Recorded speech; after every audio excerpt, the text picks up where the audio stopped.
Hi friends, welcome to Subi tailoring.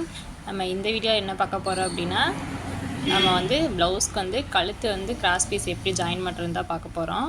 அதுக்கு இந்த மாதிரி கிராஸ் பீஸில் ஒரு ஸ்கேல் அளவு கட் பண்ணி அதை ரெண்டாக மடித்து இப்படி மேலே வச்சு ஃபஸ்ட்டு ஸ்டிச் போட்டுக்கலாம்.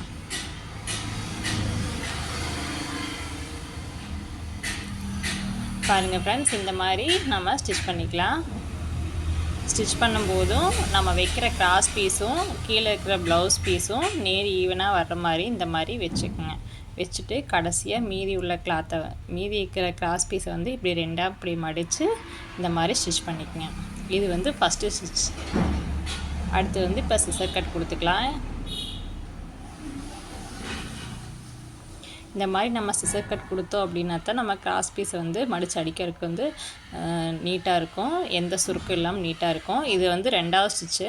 இது ரெண்டாவது ஸ்டிச் எப்படி பண்ணணும் அப்படின்னா, நம்ம கிராஸ் பீஸ் மேலே ஒரு படிமான தையல் போடணும். இந்த ஸ்டிச் கிராஸ் பீஸ் மேலே மட்டும்தான் இருக்கணும், நம்மளோட ப்ளவுஸ் பிட்டில் வரக்கூடாது.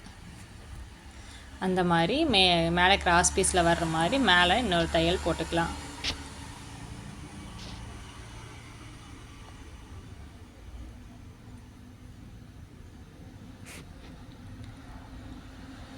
அதுக்கடுத்து தேர்டு ஸ்டிச் எப்படின்னா, அதை ரெண்டாக மடித்து ப்ளவுஸோட எட்ஜில் நம்ம தேர்டு ஸ்டிச் பண்ணணும்.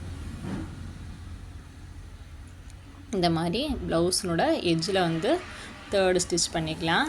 இந்த ஸ்டிச் பண்ணுறப்போ அப்படின்னா கொஞ்சம் கிளாத்தை மேலே இழுத்து பிடிச்சி பண்ணுங்கள். அப்போ தான் ஸ்டிச்சிங் நீட்டாக இருக்கும். இந்த கர்வும் எந்த சுருக்கம் இல்லாமல் நீட்டாக வரும்.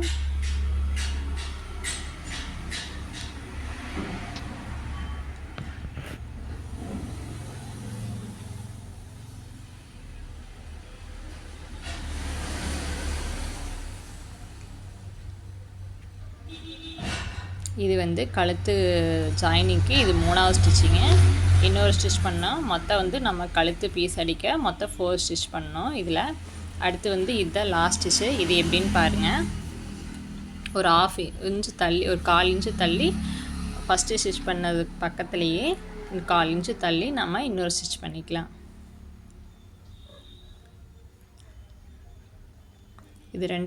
இது 4th ஸ்டிச்சு.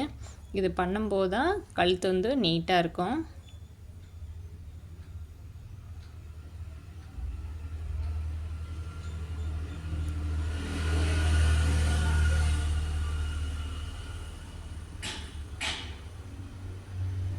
இப்போது நம்ம கழுத்து பீஸ் அடித்து முடித்தாச்சு. அதை அப்படியே கண்டினியூ பண்ணி வீப்பட்டியும் நம்ம வைக்கணும். அது எப்படின்னு பாருங்கள். ஃபஸ்ட்டு இந்த மாதிரி சிக்ஸாக்கில் ஃபஸ்ட்டு கொக்கி வீப்பட்டி வச்சுக்கலாம். அதுக்கடுத்து வைக்கும்போது எப்போவுமே வீப்பட்டி வைக்கும்போது நீடில் உள்ளதாக இருக்கணும். வச்சு டர்ன் பண்ணுங்கள். அப்போ தான் வீப்பட்டி கரெக்டாக இருக்கும். இந்த மாதிரி திருப்பும்போது ஊசி உள்ளே இருக்கணும். பிகினர்ஸாக இருந்தீங்க அப்படின்னா வீப்பட்டி போடுறதுக்கு கொஞ்சம் சிரமமாக இருக்கும். நீங்கள் ப்ளவுஸ் தைக்க இதுவும் ஈஸியாகிடும். நீங்களும் கண்டினியூவாக ட்ரை பண்ணிகிட்டே இருங்க. நீட்டாக பர்ஃபெக்டாக வந்துடும் ஃப்ரெண்ட்ஸ். அவ்வளோதான், வீப்பட்டி நம்ம ஸ்டிச் பண்ணியாச்சு.